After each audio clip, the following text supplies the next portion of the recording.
Oui, je voulais pas. J'avais prévu une chronique cette semaine qui parlait, je vais vous le dire, qui parlait de l'IA puisque c'était la semaine.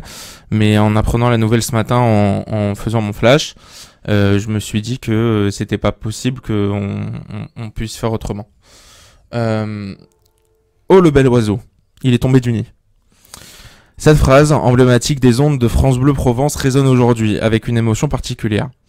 Avia Souli, la voix passionnée de l'Olympique de Marseille, s'est éteint, laissant derrière lui une ville orpheline d'un de ses plus grands amoureux.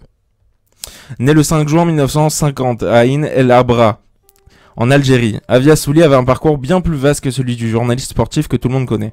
Ancien footballeur à Besançon, il s'est ensuite envolé pour Israël où il a vécu dans un kibboutz et servi dans l'armée pendant la guerre de Kippour. Un engagement qui l'a marqué avant qu'il ne tombe définitivement sous le charme de Marseille, la ville qui deviendra son port d'attache. Mais derrière sa gouaille et son amour pour l'OM, il y avait aussi des blessures. L'une d'elles, bien réelle, remonte au 5 mai 92. Ce soir-là, il est au stade Armand Césari de Furiani pour couvrir la demi-finale de Coupe de France entre Bastia et l'OM. L'ambiance est électrique, la ferveur insulaire à son comble. Mais en quelques secondes, tout bascule. Une tribune provisoire s'effondre, provoquant l'un des plus grands drames du football français. 19 morts, plus de 2300 blessés. Avia Souli fait partie des blessés. Il vit l'horreur de l'intérieur, emporte les stigmates physiques et moraux. Ce jour-là, le journaliste qu'il était devenu prend un coup au cœur. Il n'oubliera jamais cette nuit cauchemardesque. Avia Souli, c'était une voix, une énergie débordante, une passion pure pour Marseille et son club.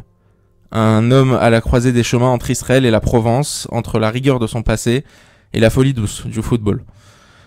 Un homme qui ne trichait pas, qui vivait chaque instant avec intensité, que ce soit derrière un micro ou en politique lorsqu'il siégeait brièvement à l'Assemblée nationale. Aujourd'hui, en hommage à cet homme et à sa mémoire, on se souvient de lui, de sa voix, de son rire et de son attachement profond à Marseille. Avia Souli, c'était plus qu'un journaliste, c'est un véritable monument.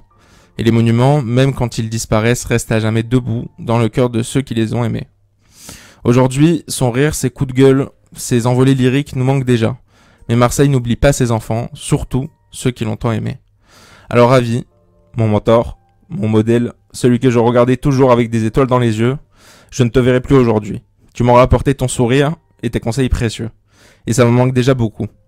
Tu es un monument pour les Marseillais et la communauté, mais tu seras surtout un modèle pour tous. Avi, merci pour tout. Merci Nathan Sperling pour ces mots, pour Avia Souli et tous ses proches.